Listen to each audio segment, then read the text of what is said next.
ce travail de recherche va développer la relation entre le mouvement et le son.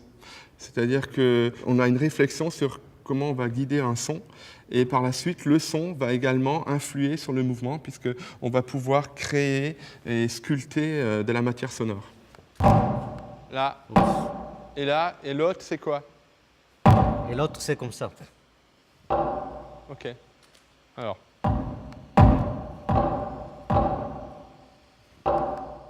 Dans ce gong que je fabriquais, il y a un capteur 9 axes, on appelle ça, et dans lequel il y a des accéléromètres, des gyroscopes et des boussoles en 3 dimensions.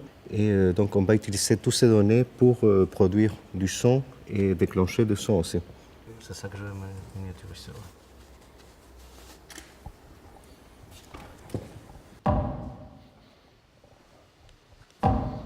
Et comme ça, c'est ta. Voilà. Un freeze. Donc,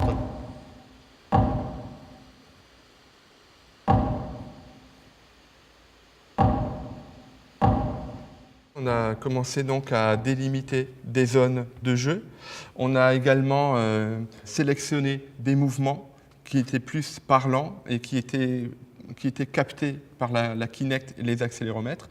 Et nous avons assigné des sons déjà et des espèces de mouvements que l'on va réutiliser dans les compositions. Et l'étape suivante sera de créer des œuvres, ou de créer plutôt 2 œuvres qui vont utiliser ce système de captation et également une projection vidéo.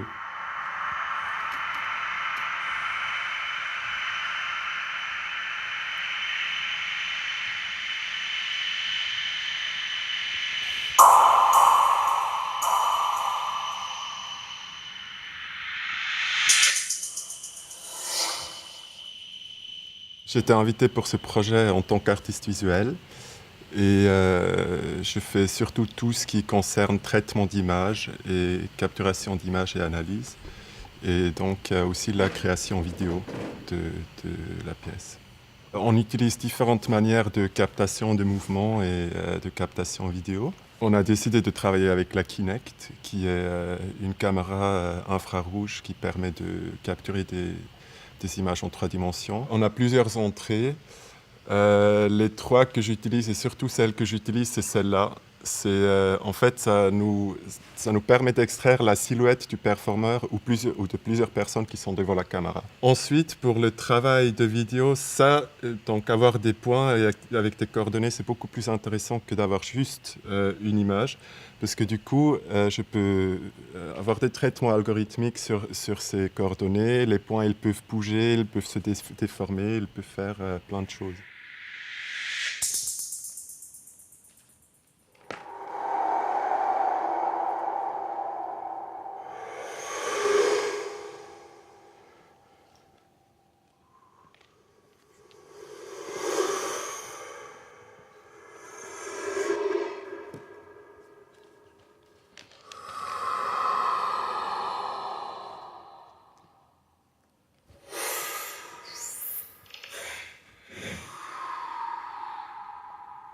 l'objectif de cette hypersynchronisation entre l'image et le son, c'est justement de créer des nouvelles formes audiovisuelles.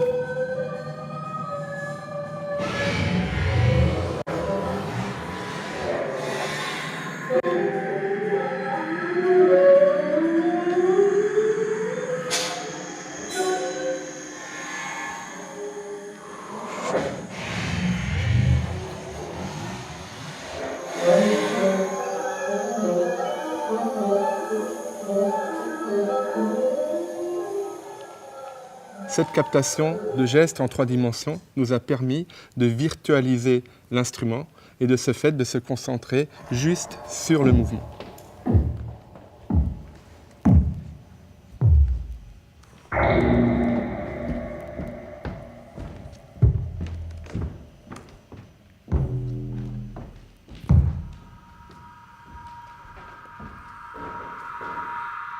Alors le challenge dans cette partition a été de transcrire sur papier l'univers en 3 dimensions dans lequel évolue l'interprète. Alors nous avons découpé l'espace qui est en 3 dimensions. C'est l'espace que j'ai devant moi, donc devant les performeurs, en 18 cubes virtuels, c'est-à-dire cour, milieu, jardin.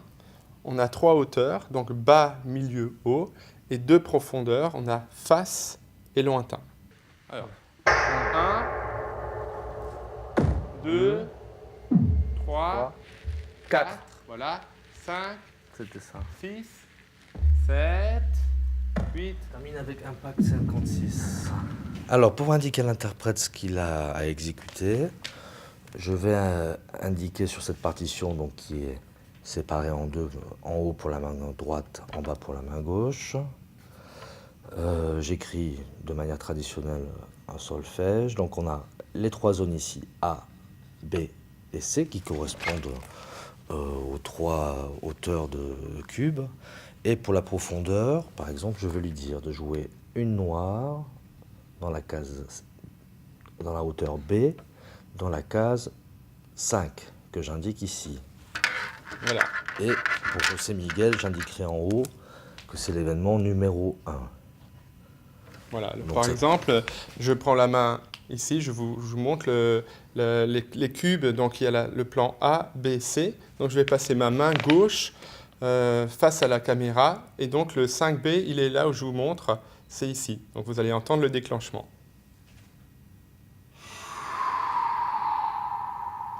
Alors, en plus des zones de déclenchement, j'ai également donc les gants où il y a des accéléromètres. Et ces accéléromètres vont réagir sur un geste assez rapide, souvent, où je simule une attaque sur un instrument. Donc voilà, donc là je vais déclencher par exemple un son avec le gant droit. Voilà, le gant gauche. Puis voilà.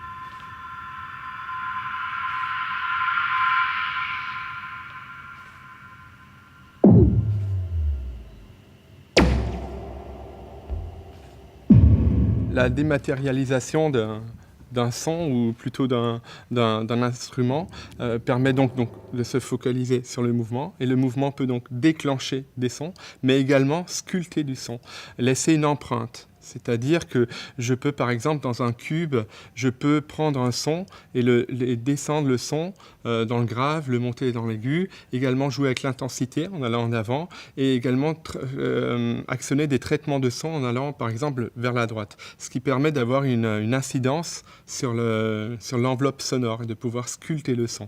Ainsi, le mouvement devient son, et ce qui est intéressant, c'est que le son lui-même va diriger le mouvement. Donc le son et le mouvement ne font plus qu'un.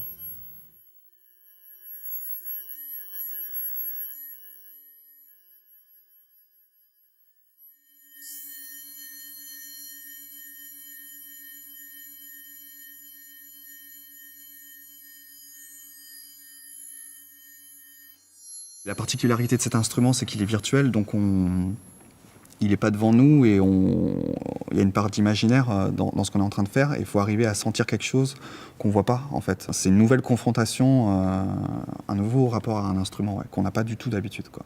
Cette expérience, elle se différencie des autres expériences à l'HM parce qu'elle est plus poussée au niveau de la technologie qu'elle utilise. Donc ça, effectivement, c'est quelque chose auquel on n'est pas confronté à la classe. Après, je trouve qu'il y a quand même un lien par rapport au travail qu'on fait parce qu'on est très souvent à la classe en rapport avec des pièces mixtes, d'électronique et acoustique, les deux à la fois. Et donc il y a quand même toute cette approche qui est commune, et puis il y a aussi tout le travail sur le geste de l'interprète qui a un rapport avec notre travail à nous.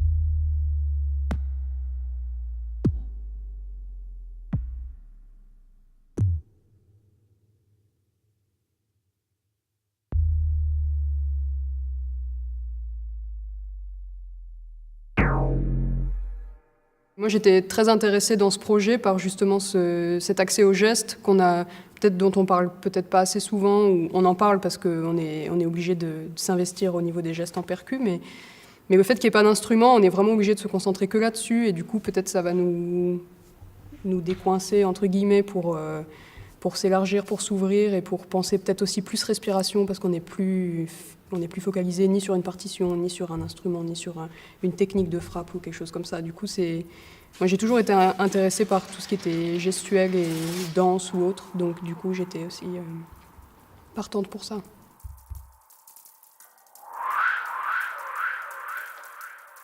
Ce qui était intéressant de ce projet, c'est une vision beaucoup plus artistique peut-être, en imaginant qu'on écoute en fait un mouvement et on peut également voir un son.